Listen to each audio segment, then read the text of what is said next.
좋은 탐구 문제가 갖추어야 할 조건에는 무엇이 있을까요? 여기에서는 네 가지 조건을 한번 살펴보도록 하겠습니다. 좋은 탐구 문제가 갖추어야 할 조건. 첫 번째, 탐구로 무엇을 검증할 것인지가 분명하게 드러나야 합니다.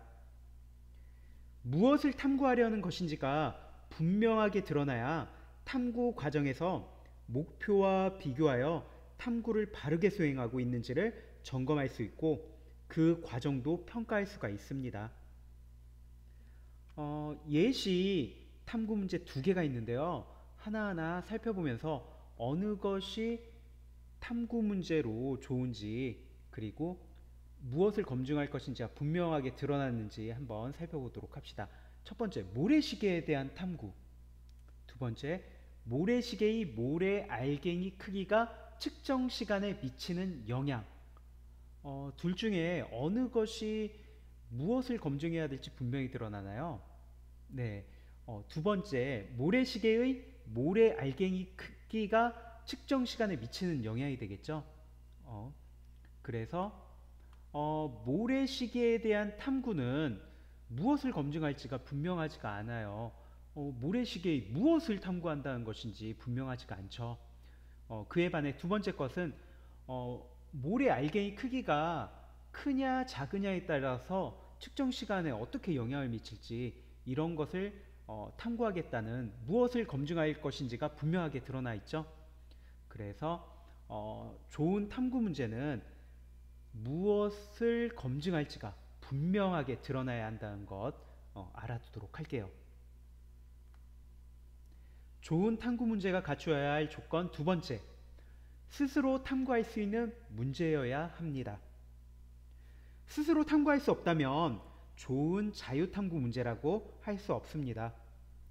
문제를 해결하는데 필요한 도구와 재료를 주변에서 손쉽게 구할 수 있고 스스로 탐구할 수 있어야 합니다.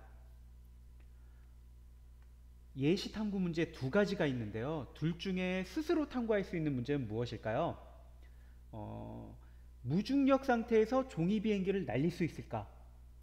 또 하나는 종이 비행기 앞부분을 많이 접을수록 종이 비행기가 더 오래 날까? 어떤 탐구 문제가 스스로 탐구할 수 있나요?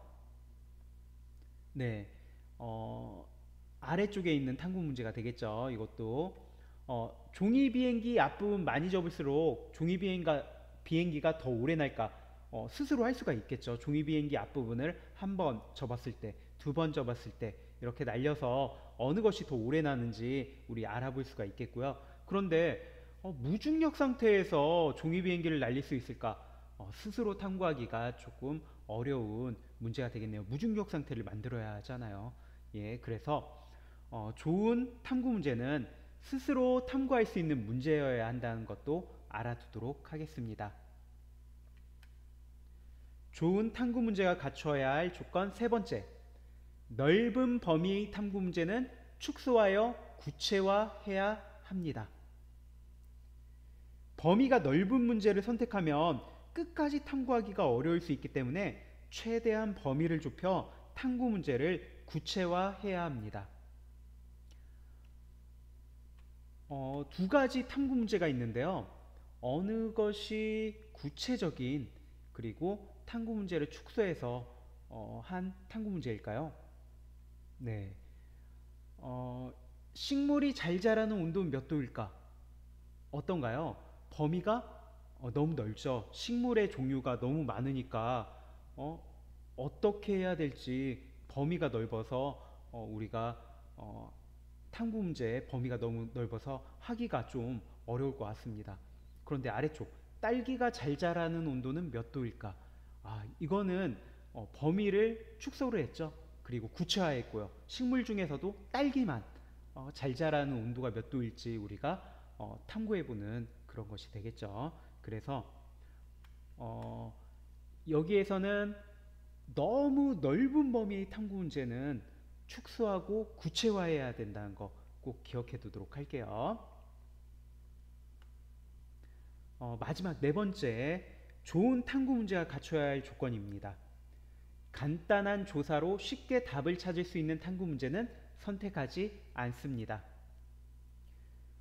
너무 욕심을 부린 거창한 탐구 문제도 좋지 않지만 인터넷 검색이나 문헌조사 등으로 답을 쉽게 찾을 수 있는 탐구 문제도 좋지 않습니다. 매우 간단해 보이지만 그 답을 쉽게 알 수 없는 탐구 문제가 탐구하면서 호기심을 유발할 수 있어서 좋은 탐구 문제가 됩니다. 다음이 탐구 문제 중 좋은 탐구 문제는 어떤 것이 될까요? 봉숭아는 씨앗을 어떻게 퍼뜨릴까? 두 번째는 봉숭아를 키우는 흙의 종류에 따라 봉숭아의 자람은 어떻게 달라질까? 네, 여기에서는 봉숭아는 씨앗을 어떻게 퍼뜨릴까? 어떤가요? 우리가 간단한 조사로 쉽게 찾을 수가 있겠죠. 그래서 여기에서는 간단한 조사로 쉽게 답을 찾을 수 있는 봉숭아는 씨앗을 어떻게 퍼뜨릴까 보다는 봉숭아를 키우는 흙의 종류에 따라 봉숭아의 자람은 어떻게 달라질까를 우리 좋은 탐구 문제라고 할 수가 있습니다. 이번 시간에는 좋은 탐구 문제가 갖추어야 할 조건 4가지를 알아봤습니다. 첫 번째, 탐구 문제로 무엇을 검증할 것인지가 분명하게 드러나야 하고요. 두 번째, 스스로 탐구할 수 있는 문제여야 합니다. 세 번째, 넓은 범위의 탐구 문제는 축소하여 구체화해야 합니다. 네 번째, 간단한 조사로 쉽게 답을 찾을 수 있는 탐구 문제는 선택하지 않습니다.